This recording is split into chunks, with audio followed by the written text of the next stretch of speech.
In 1564, a boy was born in a small Japanese village who would go on to fight over 60 duels to the death and never lose a single one.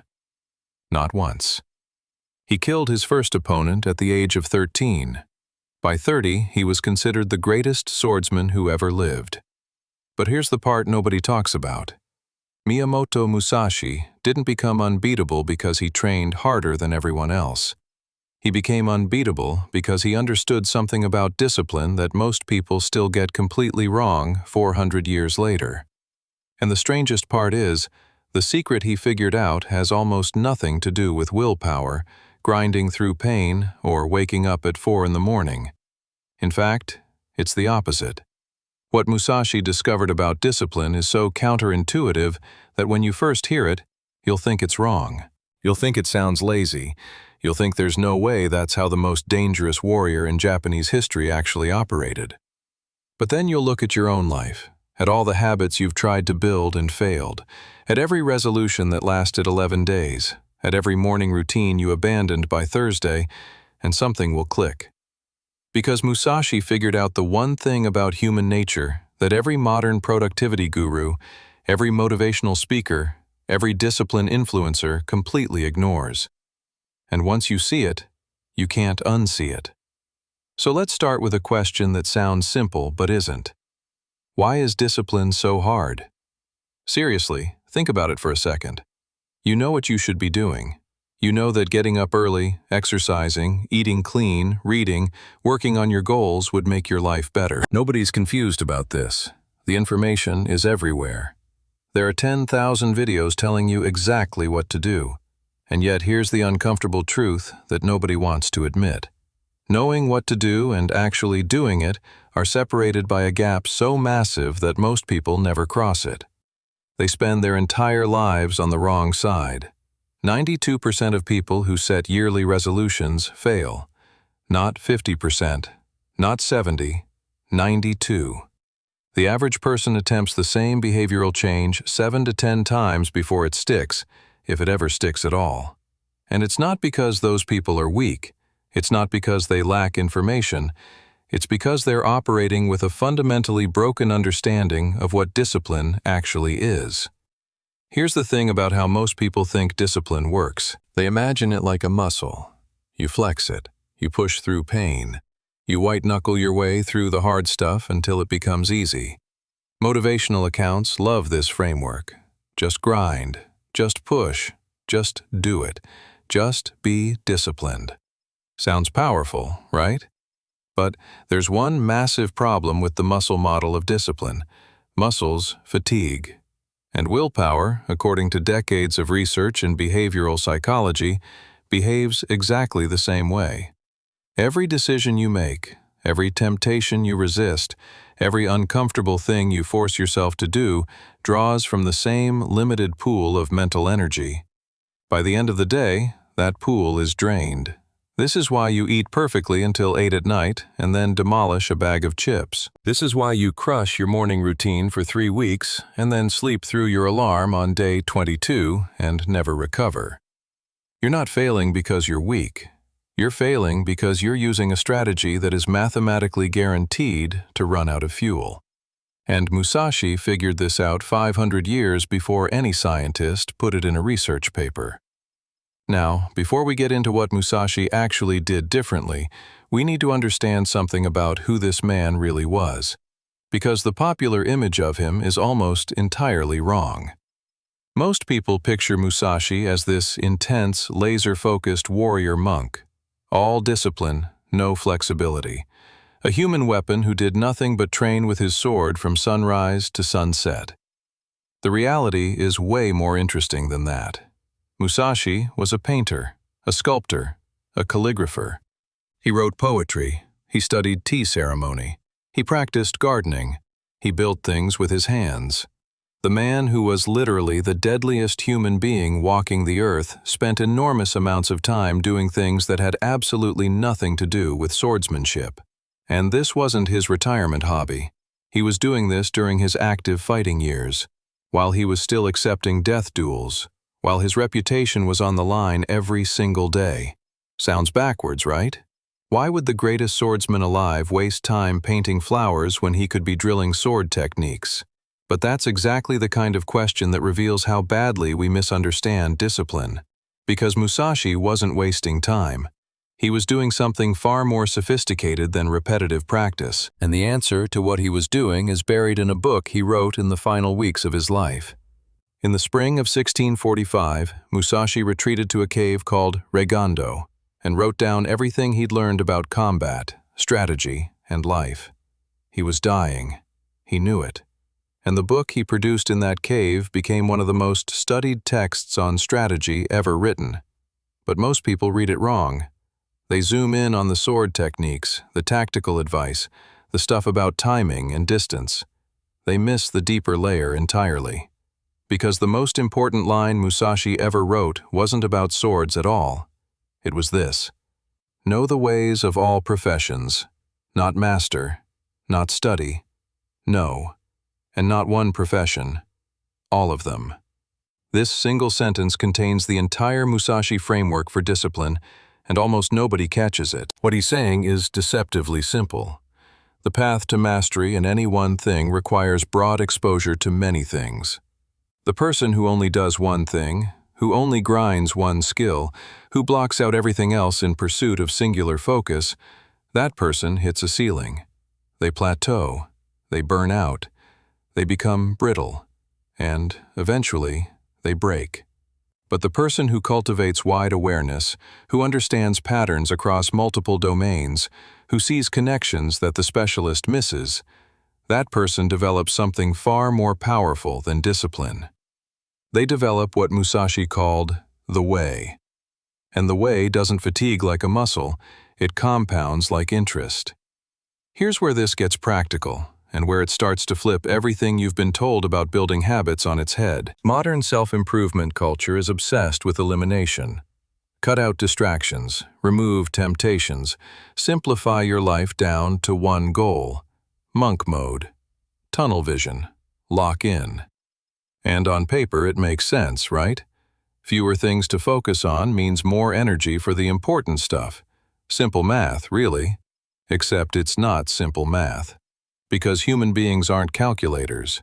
We're biological systems with emotional needs, creative impulses, and an extremely sophisticated boredom detection mechanism that evolved over hundreds of thousands of years. When you strip your life down to nothing but work and grind, your brain interprets that as a threat. Not consciously. You don't sit there thinking, I feel threatened by my morning routine. But your subconscious survival systems register the monotony, the lack of novelty, the absence of play, and they start fighting back. This is where procrastination comes from. This is where self-sabotage comes from. This is where the mysterious collapse of motivation after 3 or 4 weeks comes from. Your brain isn't broken. It's doing exactly what it's designed to do. It's protecting you from what it perceives as a dangerous pattern of behavioral rigidity. And the harder you try to force discipline through willpower alone, the harder your brain fights back. It's an arms race you're guaranteed to lose because you're fighting against millions of years of evolution with a 21-day habit challenge you found on the internet. So what did Musashi do instead? He did something that looks like the opposite of discipline to the untrained eye. He diversified. Not his investments, his attention, his engagement with life, his range of practiced skills. When Musashi wasn't fighting, he wasn't drilling the same sword cut 10,000 times. He was painting. He was writing. He was observing nature. He was having conversations with monks and merchants and farmers. He was deliberately exposing himself to as many different forms of knowledge and experience as possible. And here's the thing about why this worked. Every single one of those activities was feeding back into his primary skill. When he painted, he was training his eye for detail, his hand steadiness, his ability to see the whole composition while executing a single brushstroke.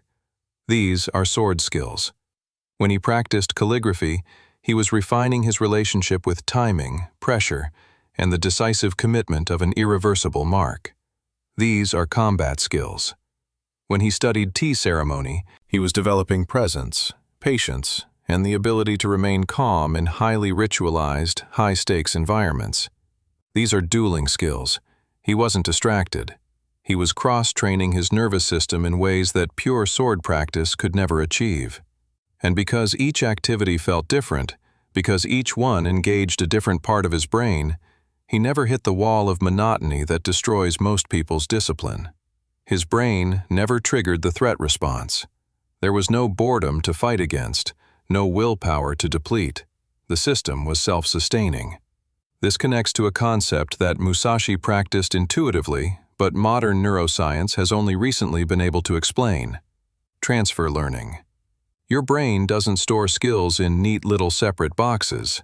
It stores patterns, and patterns learned in one domain can be applied to completely different domains in ways that feel almost magical when they click. Here's a concrete example.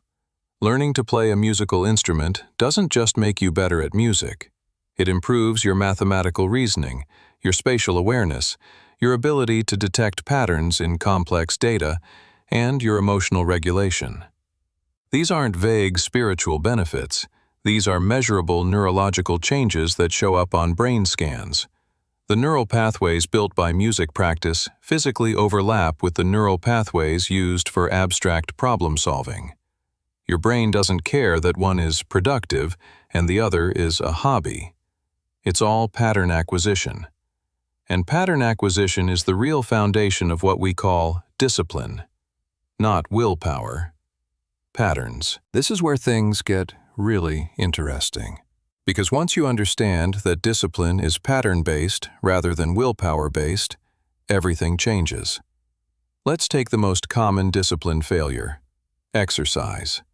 The standard approach goes something like this: decide to get in shape, buy a gym membership, force yourself to go 5 days a week, hate every second of it for 3 weeks, miss a day, feel guilty, miss another day, spiral, quit, wait 6 months, repeat.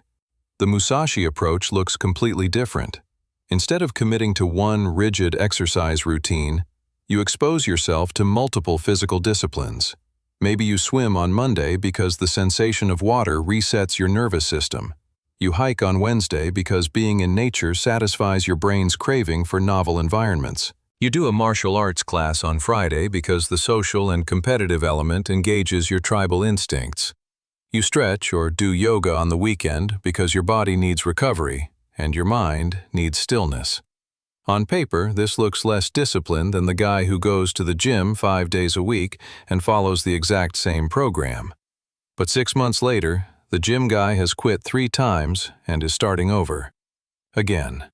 And you haven't missed a week because your brain never got bored enough to rebel.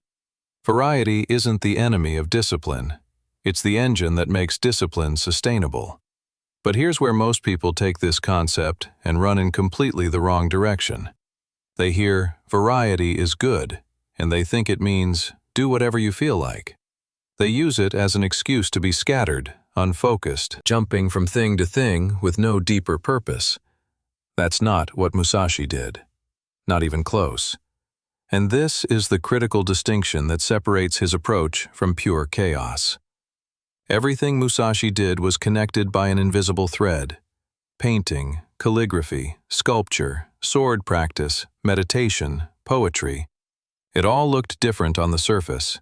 But underneath, every single one of these activities was developing the same core qualities: presence, precision, patience, decisiveness, the ability to commit fully to a single moment without hesitation. Each activity was a different doorway into the same room. And this is the framework that makes the whole thing work. You don't just randomly pick different activities and hope they contribute to your goals. You identify the core qualities that your primary goal requires, and then you find multiple ways to develop those qualities that engage different parts of your brain and body. If your goal is to build a business, the core qualities might be risk tolerance, creative problem solving, clear communication, and emotional resilience. You can develop risk tolerance through physical challenges like rock climbing or cold water exposure. You can sharpen creative problem-solving through cooking or building things with your hands. You can improve communication through writing, reading great authors, or having deep conversations. You can build emotional resilience through meditation, journaling, or intentionally exposing yourself to uncomfortable social situations. None of these look like working on your business. But every single one of them is building the neural infrastructure that makes business success possible. This brings us to another piece of Musashi's philosophy that most people either ignore or completely misinterpret. In the Book of Five Rings, Musashi writes, "Do not have a favorite weapon." Read that again. The greatest swordsman who ever lived, a man whose entire reputation was built on his skill with a blade, explicitly tells you not to have a favorite weapon. On the surface, this is tactical advice. If you become too attached to one weapon, you become predictable. But the deeper meaning is far more profound. Musashi is talking about attachment. When you have a favorite weapon, you stop adapting. You stop seeing possibilities. You become rigid. And rigidity, in Musashi's world, was death. Not metaphorical death. Actual, literal death. Now translate this to modern life. Your favorite weapon is your comfort zone strategy. It's the one approach to discipline that you've decided is the right way. Maybe it's waking up at 5 in the morning. Maybe it's cold showers. Maybe it's a specific diet or workout program. And because it's your favorite weapon, you cling to it. When it stops working, you don't adapt. You just try harder. You grip tighter. And the tighter you grip, the faster it slips away. Musashi famously won several duels using nothing but a wooden sword he'd carved from a boat oar. Not because a boat oar was a superior weapon, but because it was the weapon the situation called for. He adapted to the moment rather than forcing the moment to adapt to him. And this is the most important shift you can make in your approach to discipline. Stop trying to force yourself into a rigid system. Start building the ability to read the situation and respond appropriately. Some days, the discipline that serves you is waking up early and crushing a hard workout. Other days, the discipline that serves you is sleeping in, going for a walk, and letting your brain recover.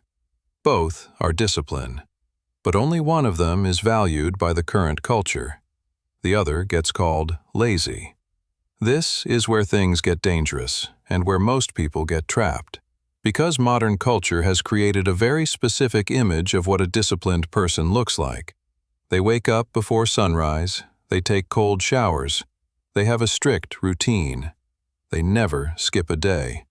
They look miserable but productive, and this image is so powerful, so deeply embedded, that people will destroy themselves trying to match it. They'll override every signal their body sends. They'll ignore fatigue, illness, emotional distress, and genuine human needs in pursuit of an image of discipline that isn't even real. It's a performance, and performances always end.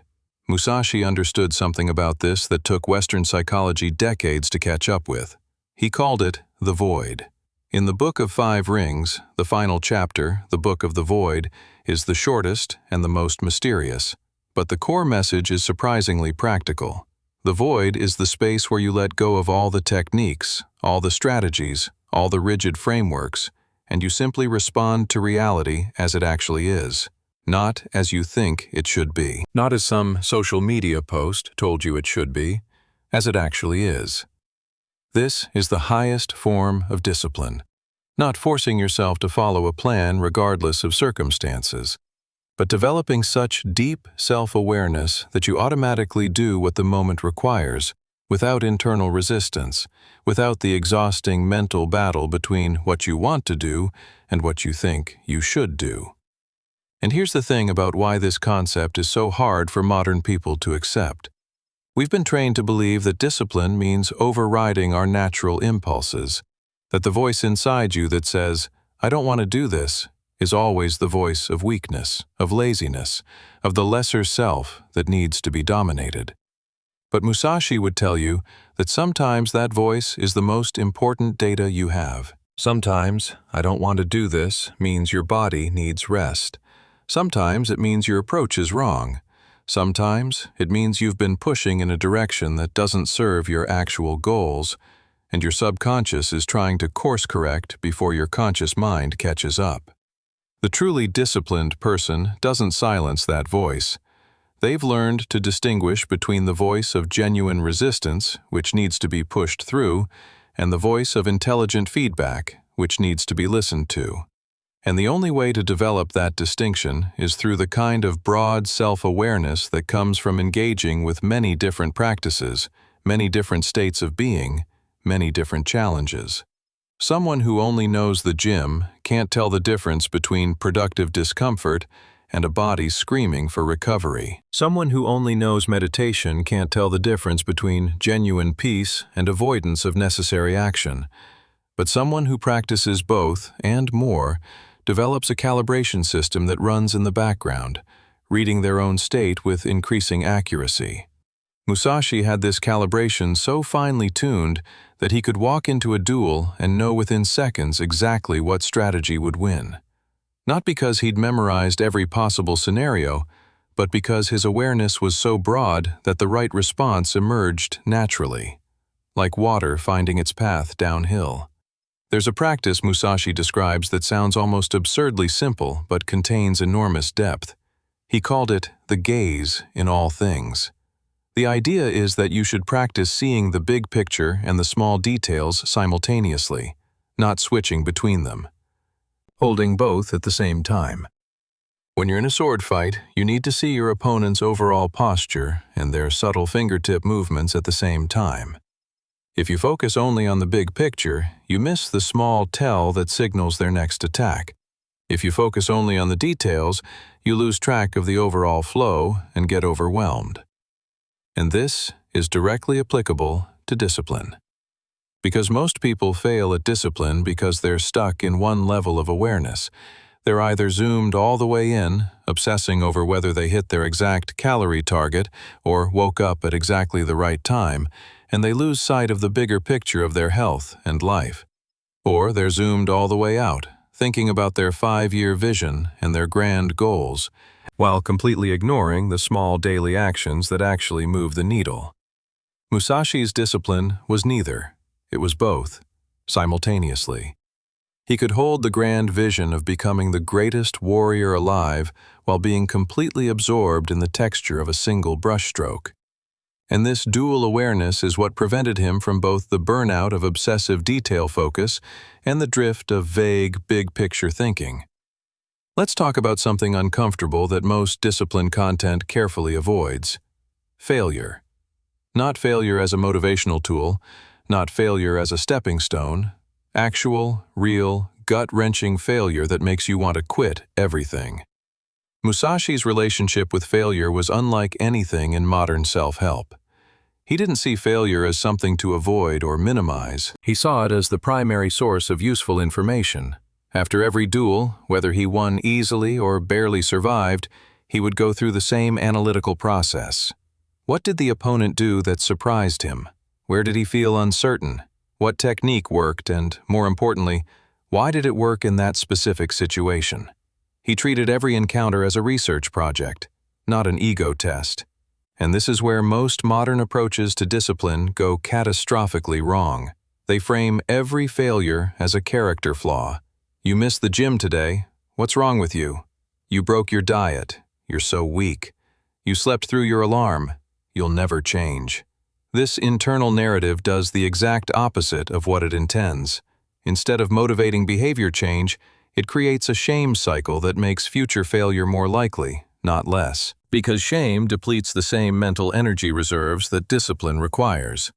You're literally sabotaging your own capacity for discipline every time you beat yourself up for lacking it. Musashi would find this insane. He would see a warrior trying to win a fight by cutting his own arm off first. The Musashi approach to failure is methodical, almost cold in its lack of emotional charge. Something didn't work. Interesting. Why didn't it work? Was the approach wrong? Was the timing wrong? Was there a factor not accounted for? Adjust. Move forward. No drama, no identity crisis. No 3-day spiral of self-loathing followed by a motivation video that temporarily makes you feel better before the cycle starts again. And this connects directly to another principle from the Book of Five Rings that most readers skip right over. Musashi wrote, "Think lightly of yourself and deeply of the world." This sentence is devastating in its implications, because most people do the exact opposite. They think deeply of themselves, constantly monitoring their own performance, judging their own worth based on whether they hit their targets, building elaborate stories about what kind of person they are based on their daily habits. And they think lightly of the world, barely paying attention to the patterns, systems, and forces that actually shape outcomes. Musashi is saying that the path to discipline runs through self-forgetfulness. Stop making it about you. Stop asking, "Am I disciplined?" Start asking, "What does this situation require?" When you shift from self-focused discipline to situation-focused discipline, something remarkable happens. The internal resistance disappears, not because you've overcome it through willpower, but because there's nothing to resist. You're not forcing yourself to do something you don't want to do. You're simply responding to what the situation clearly requires. A fire doesn't need discipline to burn. Water doesn't need discipline to flow downhill. When your awareness of the situation is clear enough, the appropriate action becomes just as natural. Now here's where this philosophy meets the cold reality of actually building habits in the 21st century. Because theory is beautiful, but you've still got bills to pay and a body to take care of and skills to develop. So let's get specific. The first principle is strategic variety. Instead of trying to build discipline through a single rigid routine, you build a portfolio of practices that all serve your core goals but engage your brain in fundamentally different ways. You identify 3 to 5 core qualities that your goals require. For most people, these are some combination of physical energy, mental clarity, emotional stability, creative capacity, and social connection. Then, for each quality, you develop at least 2 or 3 different ways to cultivate it. Not backup plans, active rotations. So, physical energy isn't just go to the gym. It's swimming, hiking, martial arts, dancing, playing a sport with friends. Mental clarity isn't just meditation. It's journaling, long walks without your phone, reading physical books, having deep conversations, working with your hands. You rotate through these based on what your state actually calls for on any given day, and this is the key that makes the whole system work. You're not choosing based on what you feel like, which is avoidance. You're choosing based on what your current state requires, which is awareness. Some days, your body is destroyed and your mind is sharp, so you skip the intense workout and do deep, focused work. Other days, your mind is foggy, but your body has energy, so you move and let the mental fog clear on its own. This is responsive discipline, and it is far more sustainable than the rigid kind. The second principle is depth through breadth. The conventional wisdom says that to get good at something, you should spend all your time on that one thing. 10,000 hours, deliberate practice, single-minded focus. And there's truth in that. You do need focused practice, but Musashi discovered that focused practice alone leads to a specific kind of stagnation, where you keep getting better at the mechanics while missing the deeper understanding that separates competence from mastery. The solution is deliberate cross-training, not random hobby hopping, but intentional engagement with disciplines that share underlying patterns with your primary skill. If you're building a business, study military strategy, not because business is war, but because both require resource allocation under uncertainty. If you're learning to write, study music composition, not because words are notes, but because both require an understanding of rhythm, tension, and release. If you're trying to develop emotional discipline, study martial arts, not because you need to fight anyone, but because the physical practice of remaining calm under pressure trains the exact same neural circuits that emotional regulation requires. The connections aren't always obvious. In fact, the best ones rarely are. Musashi's painting made him a better swordsman in ways that pure sword training never could. The third principle addresses the problem that kills more discipline attempts than any other: the restart problem. You build momentum. You maintain a streak for days or weeks, and then something breaks it. You get sick, you travel, life happens, and suddenly the streak is broken, and getting back to it feels impossible. The momentum is gone. The psychological weight of starting over is crushing. Musashi's framework eliminates the restart problem entirely because there is no streak to break. In a system based on strategic variety, missing one activity on one day has almost no psychological impact because you were never locked into a rigid sequence in the first place. You didn't break your gym streak, you simply didn't swim today. You'll hike tomorrow. The continuity isn't in the specific activity, it's in the underlying commitment to developing your core qualities, and that commitment has 1,000 different expressions. Remove the weight of maintaining a perfect streak, and you free up an astonishing amount of energy for actually doing things instead of managing the anxiety of potentially not doing things. There's one more piece of the Musashi framework that might be the most important one. In the Book of the Void, Musashi describes a state where technique dissolves and action becomes spontaneous.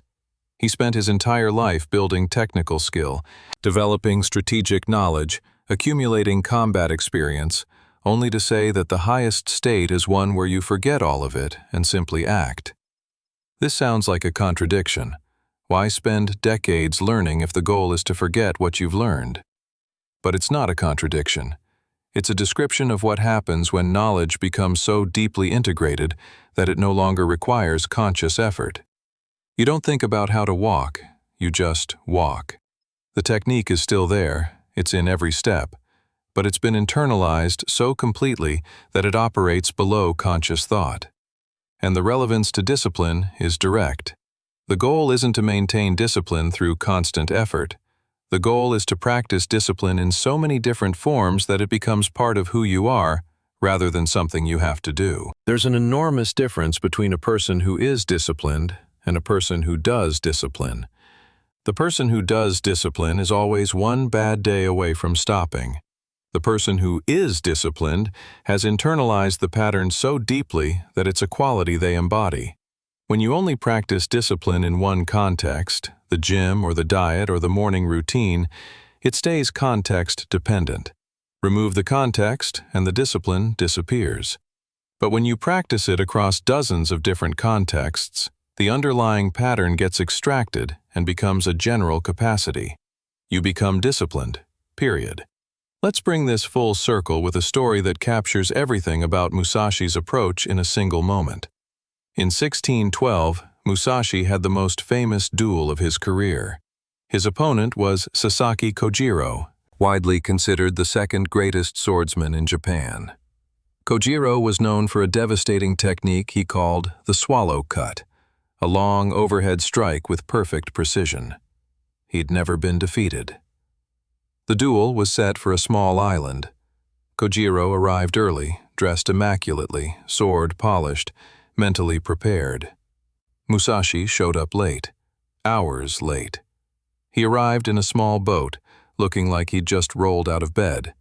And in his hand, instead of a proper sword, he carried a crude wooden weapon he'd carved from a spare boat oar during the journey over. Kojiro was furious, which was exactly the point. In a single gesture, without throwing a punch or drawing a blade, Musashi had already won half the duel. He'd disrupted his opponent's emotional state, forced him out of his prepared mental framework, and created exactly the kind of chaos that his broad training had made him uniquely equipped to exploit. The duel itself lasted seconds.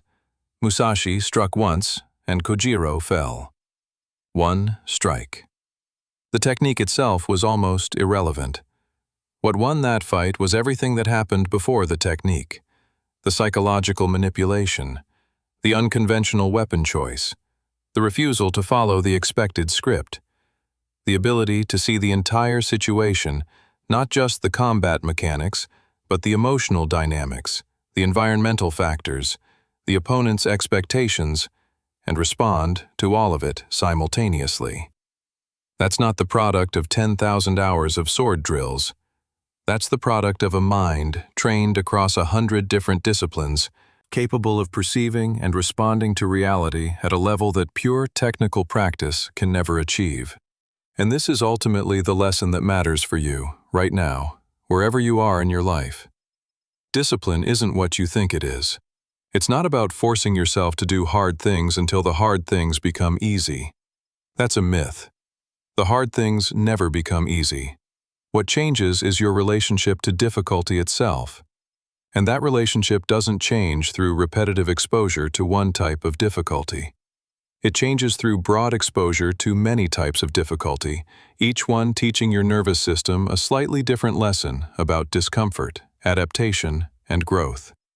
Musashi didn't become unbeatable by training more. He became unbeatable by training wider. He didn't develop iron discipline through willpower. He developed effortless discipline through understanding. He became a painter, a writer, a philosopher, a craftsman, and a warrior simultaneously, because he understood that the boundaries between these pursuits are artificial. The qualities they develop are universal. 400 years after Musashi wrote his final words in that cave, we're still making the same mistakes he solved. We're still trying to force discipline through willpower. We're still building rigid routines and wondering why they shatter. We're still treating failure as evidence of weakness rather than data for improvement. We're still narrowing our focus when we should be expanding our awareness. The man who never lost a duel figured all of this out with a sword and a paintbrush. The secret isn't more willpower. It isn't a better routine. It isn't waking up earlier or punishing yourself harder for every slip. The secret is the same one Musashi etched into 5 scrolls in a dark cave while his body was failing and his mind was clearer than it had ever been. Know the ways of all professions. Build wide, train deep. And when you've practiced enough different forms of discipline that the pattern has soaked into your bones, you won't need to force yourself to do anything. The right action will arise on its own, as naturally as breathing, as inevitably as water flowing downhill. Not because you've become superhuman, but because you finally stopped fighting your own nature and started working with it. That's what Musashi knew about discipline that we didn't, and now you know it too.